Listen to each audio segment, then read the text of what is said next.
Hi, and welcome to episode 2 of Off the Rack, where I will be looking at 2008's Dark Spirits. I got this as a $2 2-for-1 disc deal. The movie that came with it was Legacy of Evil, which I did last episode. So, as tradition goes, I have my cheap glass of beer that's in a walrus cup this time, and my cheap shot of liquor.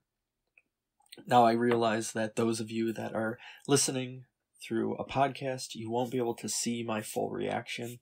So if you'd like, just go onto YouTube and you'll be able to watch all of them. Our YouTube channel also has all of our other Bloodhound episodes and our venture into short films as well.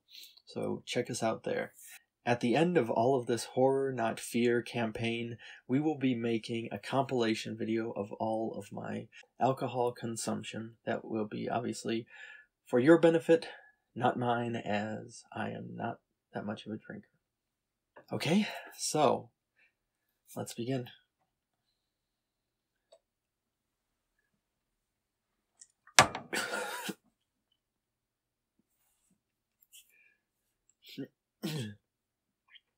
So Dark Spirits, off of IMDb, the synopsis reads, Ava searches for the reason behind her sister's murder, but finds that evil is already pursuing her.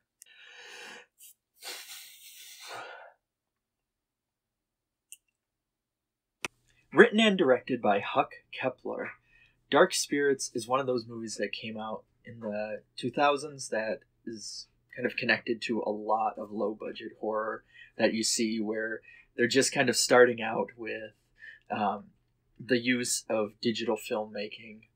So the color scheme is very saturated, and it also takes place in Eastern Europe area, which, of course, during that time, even to this day, but during that time, there was a lot of use of that because of course, tax incentive. But what's interesting, as opposed to other movies, say, one that we've talked about on Bloodhound Pix, is Hellraiser Deader, where that was supposed to be set in New York, and then they changed it for the tax purposes to somewhere in Eastern Europe. I can't remember the country off the top of my head, but where this, it does feel like it was set and made to be set there, which is nice. However, that is kind of what goes against it a little bit too. So it's set in the Czech Republic. The actors, for the most part, are all Czechoslovakian. It has them going to Prague. It's very much ingrained in that society, even some of the visual styling and everything. But then they speak English, where you almost feel like you should just watch it, and they should have had it done in the native language, because there is that clunkiness that kind of comes with it. And the script is trying to be philosophical at many points. That happens a lot throughout it. But yet it just kind of, it feels simplistic because of, I think, the lost in translation. So the movie itself is about Ava, who decides to go with her boyfriend, John. So they're going to move to Prague because he was able to pass his bar exam and is going to be a lawyer. And she is still studying for some degree, even though you don't know what it necessarily is for, and it doesn't pop up until later that she is studying for something. Just throughout most of the movie, you just see her randomly reading books or writing things down, but there's never any association with anything. She's just reading, which is great, but it doesn't really affect anything or alter, or there's no connection to it outside of that. She just likes reading, and the director likes showing her reading. And it's kind of all across the board. But the big one that they talk about is the universe. Anyways, back to the story itself. So Ava tells her sister that she's going to move with her boyfriend to Prague. Her sister's name is Teresa. And it starts off where Teresa makes a comment saying, of course he wants to move to Prague because he's from a small town. And Ava says, well, what does that mean? And Teresa then goes into, well, he talks like he's from a small town. And Ava makes some comment about her sister being rude, and then her sister calls her a bitch, and then somehow that makes them estranged to the point that they're no longer friends, and they're, it sets them apart, and they have nothing to do with each other, which, I don't know. I feel like I have family members and friends that have called me way worse, or said way worse things, and we're still pretty close. So that's either on me of keeping negative people around, or maybe just who knows. Anyways, there could be something boiling under throughout the whole thing. But Ava has a dream one night, and in this dream she's following her sister in a red coat, which pops up frequently, and I'll explain what I think the connection is, or at least what it tries to do, in a bit. But she's following her sister in a red coat, who then steps in front of a door, is grabbed by a man, and pulled in screaming.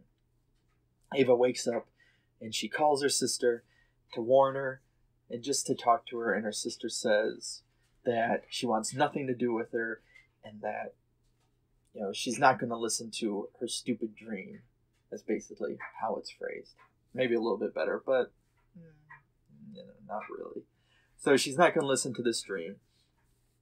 And then Ava is sitting reading one night, and Jan, however it's pronounced, it's Jan, but I think it's John. He looks upset, and he walks over to Ava, and he says that her mom really wanted to be there to tell her, because somebody needed to be there with her, but Teresa is dead. Why would the mom just tell Ava's boyfriend and not just tell her? Like, why would he be the one to break the news? Where obviously it's made it clear that they've been together for some time, but it's not like they're a serious established couple until they move to Prague. So that's on the mom, I think. Shame on her. So he tells her, and she's upset, and a police officer named Sergeant Hers comes in, and he pops up randomly throughout, where they'll basically have a drink of liquor of different kinds. He'll smoke. He'll make a comment about it being cold in the room, and then that's about it, basically. The first time he brings a tape recording and says, it's strange because the man that was captured, who is now dead because he killed himself, he's speaking to somebody else in the room when we were recording him, and he said your name. So when he goes off to take a phone call randomly, she then listens to this tape, and she's transported to the room with him, and the guy has a long monologue that would maybe make more sense if it again was in Czechoslovakian, but instead it just seems like it's really trying to sound philosophical. I think that's what a lot of it is, just like really trying to sound philosophical. And he's trying to be creepy and talk about the pain in her eyes when he was killing her, and he ended it because after a while he stopped seeing that pain and it wasn't fun anymore. I think. I don't know. I zoned out after a bit. That was early on, too. I zoned out pretty early on. And then I'd come back to, and why not? I can just make this up and whatever. Okay. So she snaps back to, and apparently she was sleeping, so she just fell asleep, which she said she was transported. The sergeant is, okay, well, you should get that checked out, I guess. And he leaves. Now, for about an hour, we are presented, this is about maybe over an hour, I would say over an hour, for a 90-minute movie, roughly. We are presented with a repetition that goes, Ava has a dream where she's following her sister in a red raincoat, and then watching the sister get killed, and it's not, sometimes it's not even a dream, she just sees her sister, and she follows her, and the sister disappears. I say this because if any of you have seen Don't Look Now, it feels like it's very inspired by that. Like, incredibly inspired by that, to the point of, yeah, it's the scenes from Don't Look Now. She's following somebody in a red coat that she thinks is her sister. And sometimes it's a dream and sometimes it's not. Who knows? So she follows, anyways, this figure in dream and not dream. And then she'll come across, because it happens to be at the same park every time, a homeless man named David. And this homeless guy, he'll sometimes speak philosophical as well, apparently. And sometimes then he'll ask her for food, or he gets really upset one time that she actually brings him food and then asks for money. And then he chases her through the woods because he's going to harm her. And right before he chases her, he speaks to the camera. And then the next time she sees him, she's a little weary, but not really. And he just talks to her like normal and apologizes. And they keep going with that. Somehow it's fine. He was just going to chase her and murder her. And then, nah, my bad. Let's just keep chatting. But he knows something. That's what it makes it out to be. So she'll keep coming to this park and walking in it. So that's what happens first. Then it will go to a scene with the detective. These could be all out of order and displaced, but these are the major things that happen. Follows sister, talks to homeless man David, deals with detective who makes some comment about it being cold. They drink liquor. He has a cigarette. Has a conversation, usually philosophical, with her boyfriend, who then they either have a cigarette, have a joint, drink, have sex, something around there. They do that. And then sometimes a friend will come over, which might be connected with the boyfriend part. And then there's something else, then random imagery that is made to seem like it's, scary, I guess, is basically it. And that's what happens. There's not actually a lot that I can really talk about this movie, even when it really gets going at the end. But you can assume that she's probably going crazy. It could be all in her mind. Maybe it is supernatural. It's one of those things like with the first episode where I talked about Legacy of Evil, or the Possession of Michael D., where other characters within it experience this supernatural phenomenon where they hear somebody, they see somebody, something very supernatural happens, and then everybody's kind of like, oh, well, no, the protagonist is just crazy. Even though I saw it too, and I've seen it multiple times. No, that's not the case. So it does kind of fall into that line. But that's basically what the movie does throughout the whole thing, is those 5 things that I mentioned. And yeah, it's like watching a movie from the 2000s. Look at the American remake of Pulse or Cairo, or many others that are set in Eastern Europe. But again, it's interesting that this one takes place there, and it feels like it was meant to be there, opposed to, the American remake that is trying to make it look like an American city, and then just kind of unnamed city that's gray and not very visually pleasing, obviously. I wouldn't say with this movie, even the red raincoat stuff from Don't Look Now is not visually stunning. It's just kind of gray everywhere in a red raincoat that's not even that red in terms of brightness. It's just,